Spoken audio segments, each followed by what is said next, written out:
कई जन्मों तक साधन करने से जो उपलब्धि नहीं होगी, कई जन्मों तक, वह उपलब्धि एक ही जन्म में, अत्यल्प समय में जिस निष्ठा से सेवा करनी चाहिए उस निष्ठा से सेवा करो, वो एक ही जन्म में प्राप्त हो जाएगा। सेवा की बड़ी भारी महिमा है। सेवा के ऊपर एक वृंदावन के रसिक आचार्य हुए हैं, श्री स्वामी हरिदास जी की परंपरा के श्री स्वामी भगवत रसिक देव जी।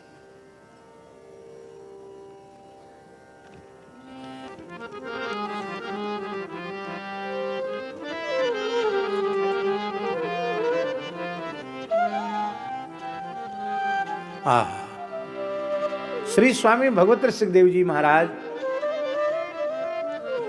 वे कह रहे हैं सेवा का स्वरूप क्या है।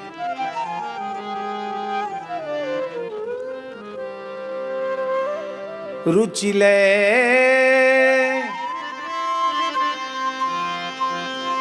सुचि सेवा करे, सेवक कहिए सोए।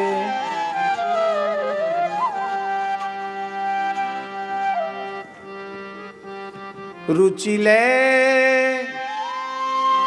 सुचि सेवा करे, सेवक कहिए सोए। तन मन धन अर्पण करे, रहे अपन को खोए। कितनी प्यारी बात है। सबसे पहले सेवक का धर्म है सेव्य की रुचि का विचार करें। रुचि ले शुचि सेवा, रुचि सेवा और शुचि सेवा। महाराज जी, सेवा में कामना आई नहीं कि पवित्र से पवित्र सेवा अशुचि होगी। सेवा का फल सेवा, कोई कामना नहीं, न भोग की न मोक्ष की, सेवा। अरे भगवान खुद कह रहे हैं सालोक्य सार्ष्टि सामीप्य सारूप्यैकत्वमप्युत दीयमानम न गृह्णन्ति विना मत सेवनम जना। ये उत्तम सेवा है, कोई कामना नहीं। सेवा का फल सेवा है, सेवा का और कोई फल नहीं है। रुचि ले सुचि सेवा करे, रुचि पूर्वक सेवा करे, स्वामी की रुचि का विचार करे और निष्काम सेवा करे। सेवक कहिए सोए, तन मन धन अर्पण करे। अपना कुछ बचाकर न रखे, अपना सर्वस्व गुरुदेव के चरणों में, उपास्य के चरणों में, सेव्य के चरणों में अर्पित कर दे। और अर्पण करने के बाद रहे, निकट रहे। कैसे रहे? अपन पो खोए। अपन पो खोए का अर्थ है महाराज जी, बहुत से लोग तन मन धन सब अर्पित तो कर देते हैं संतों के, गुरु महाराज के चरणों में, और जब लोग आते हैं दर्शनार्थी तो उनसे कहते हैं कुछ नहीं था गुरु जी के पास, ऐसी टपरिया में आके बैठे थे। ये सेवक सब जमीन खरीदी, ये बना दिया, यहां की एक एक कील इस सेवक की लगाई हुई है। आपके ही मुखारविंद से एक बार सुना था कि कोई महात्मा थे, बहुत अमीर घर के थे, वैराग्य हो गया, घर छोड़ दिया, तो बात बात में गुरु भाइयों में झगड़ा होता तो कहते अरे हम ऐसे वैसे भूखे नंगे घर के नहीं हैं, ऐसे साधु नहीं बने हैं, लाखों की संपत्ति पर ठोकर मार के आए, लात मार के आए। तो गुरु महाराज ने कहा कि बच्चा अभी लात छूटी नहीं है, लात वहीं की वहीं चिपकी हुई है। कहां छूटी लात? सर्वस्व समर्पण करने के बाद फिर ये अहंकार न रहे कि मैंने किया, मेरे द्वारा कुछ हुआ। इस पद्धति से गुरु सेवा में रहेगा तो रहे अपन को खोए, द्रवे तब हरि गुरु देवा। कुछ करना नहीं पड़ेगा, द्रवे द्रवित हो जाएंगे, प्रसन्न हो जाएंगे। और अन्न मांग्यो सब मिले, कुछ मांगना नहीं पड़ेगा, सब कुछ प्राप्त हो जाएगा। जान ले वे सुचि भेवा, परमार्थ के सारे पवित्र भेद उसको अपने आप ज्ञात हो जाएंगे, सारे रहस्यों का बोध हो जाएगा। इतना ही नहीं महाराज जी, संचित क्रिय प्रारब्ध कर्म सवे जाय मुचि। सेवा से संचित नष्ट हो जाए, क्रियमाण का बंधन समाप्त हो जाए, इसमें बहुत आश्चर्य नहीं है। पर एक भगवत प्राप्त पुरुष की वाणी है, वे कहते प्रारब्ध भी नष्ट हो जाता सेवा से। वो अपनी त्याग तपस्या से भी प्रारब्ध नष्ट नहीं होता, पर सेवा इतनी ऊंची वस्तु है कि सेवक के प्रारब्ध का भी क्षय हो जाता है। ऐसे कितने उदाहरण हैं। स्वामी ने सेवक के प्रारब्ध को अपने ऊपर ले लिया। चित्रकूट में सिद्ध संत थे श्री सद्गुरु रणछोड़दास जी महाराज, सिद्ध पुरुष थे, जिन्होंने अपने अनुभूति ग्रंथ में लिखा है कि श्री कृष्णदास पयोहारी जी महाराज मुझे रेवासा स्थान लेकर के गए थे और मैं 10-12 वर्ष तक पयोहारी जी के साथ रेवासा धाम में निवास किया। अपनी अनुभूति की पुस्तक में रणछोड़दास जी लिख रहे हैं। सिद्ध पुरुष थे और चित्रकूट में जब वो साधन करते थे तो केवल एक ही शिष्य था उनकी सेवा में, विलक्षण शिष्य था। ऐसा समझो जैसे काया की छाया। वो महाराज कठोर साधन करते थे। प्रारब्ध तो प्रारब्ध है। वो शिष्य को पहले कफ खांसी बनी और फिर दमा हो गया, श्वास हो गया।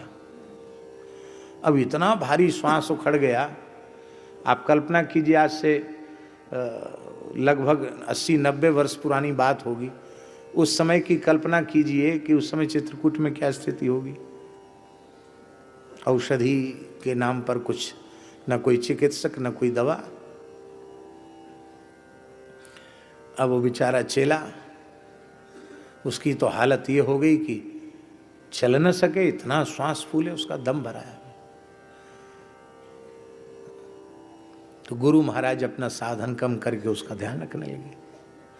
वो रो रहा था, बोले आज हम कुछ नहीं खाएंगे पिएंगे नहीं, हम तो अनशन करके प्राण त्याग देंगे। तो श्री रणछोड़दास जी ने कहा क्यों बच्चा, क्यों? बोले हम तो इसलिए, हमारा और कोई भजन साधन नहीं, हम तो इसीलिए श्री चरणों में आए थे कि हम अहरनिश सेवा करेंगे, पर हमारे शरीर का ऐसा पाप उदय हो गया कि अब आपको हमारी सेवा करनी पड़ रही है, तो मैं जीवित क्यों रहूंगा? तो वो मुस्कुराए, बोले वैसे तो बच्चा थोड़े दिन की बात है और भोग लो, ठीक हो जाएगा, क्योंकि भोग से ही कर्म का क्षय होता है। लेकिन यदि इतनी व्याकुलता है तो ठीक है, तुम ठीक हो गए, समझ लो ठीक हो गए, अब करो सेवा। और महाराज को बस थोड़ा ज्वर आया और फिर ऐसा दमा, श्वास लेना मुश्किल। और महाराज जी बताते रहे ये दवाई करो, ये करो, तो करो। बोले चलो, तुमने नहीं भोगा, तुम्हारा हमने भोग लिया।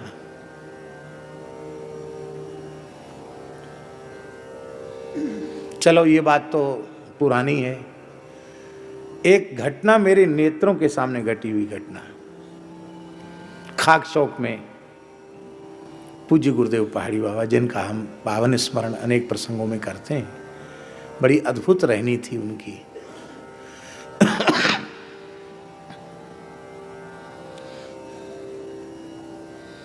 सर्वभूत हिते रताः के वे, सर्वभूत हिते रताः के वे मानव प्रतीक ही थे।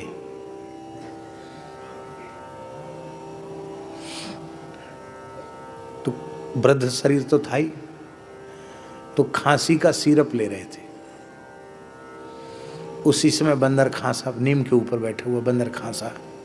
अच्छा बच्चा, तुमको भी खांसी हो गई, जुकाम हो गए? अरे छींक भी आ गई, छींक जुकाम भी हो गए? हाँ बच्चा, बहुत बढ़िया दवाई है, गीता डॉक्टर नहीं दे के गई है। अरे बच्चा, बहुत बढ़िया दवाई है।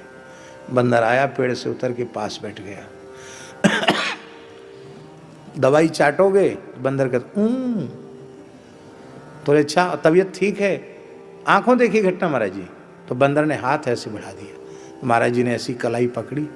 अरे राम राम राम, ओहो, हे भगवान, हे भगवान, हे गोविंद, हे गोपाल, अरे राम राम राम, इसको तो बहुत तेज बुखार है। अरे राम राम, इसको तो बहुत तेज बुखार है।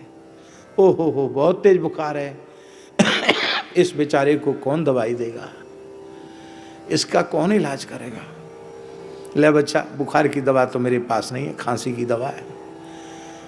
ए मुंह खोल। बच्चे, बंदर ने मुंह खोल दिया तो उंगली से जीभ पर खांसी की दवाई चटाई। तांबे की एक लुटिया रहती थी, उससे अपने हाथ धो लिए और थोड़ी देर में कांपने लग गए। बोले बच्चा, हमको भीतर ले चलो, कोठरी में ले चलो। कंबल ओढ़ लिया, भीतर गए। तेज बुखार, केवल 10 मिनट में तेज बुखार।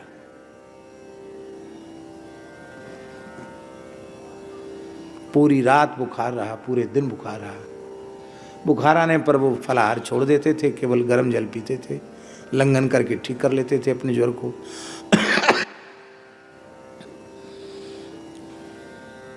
बाद में बोले, हमसे बोले देखो, बंदर की खांसी तो दवाई खाने से ठीक हो गई और बुखार हमने भोग लिया, बंटवारा कर लिया और हमारा भी बुखार उतर गया, बंदर भी ठीक हो गया। अब सोचो, बंदर से उनका कौन सा स्वार्थ था और बंदर भला किसकी क्या सेवा करने वाला है। आज सवेरे सवेरे महाराज जी 5 बजे, 5 साढ़े 5 बजे हजारों गलगलिया चिड़िया आती, उनके दरवाजे पर पंजा और चोंच से प्रहार करने लग जाती, चीची चीची करने लग जाती। तो जैसे ही गेट अपना खोलते, कक्ष का द्वार खोलते, सैकड़ों हजारों चिड़िया भीतर, कोई गोद में बैठी, कोई यहाँ बैठी, कोई जटाओं पर बैठी, और सबको नमकीन खिलाते थे महाराज जी अपने हाथ से। तो बढ़िया गाय के घी का नमकीन प्राय तेल में ही लोग करते हैं, महाराज जी की लीला।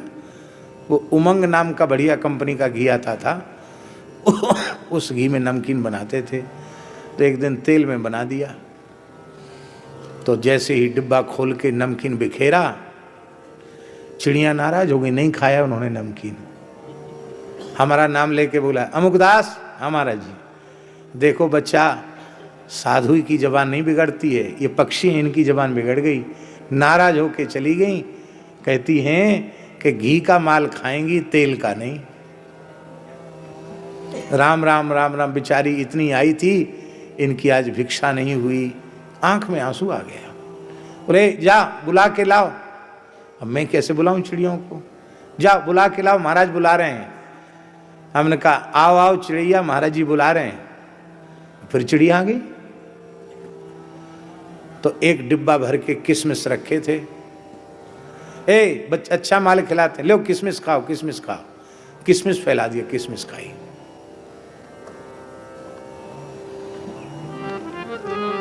ये कितने लोगों की व्याधि को हमने देखा महाराज जी ऐसे सहज दया करके अपने ऊपर ले लेते थे।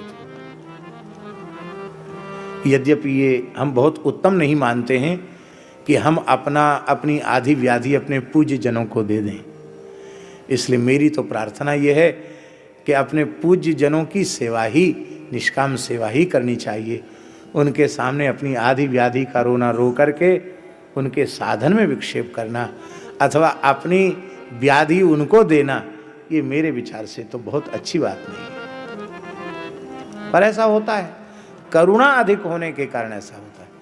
संचित क्रिय प्रारब्ध कर्म सवै जाए मुचि, सब कर्म छोड़ के चले जाते, कर्म बंधन से मुक्त हो जाता है।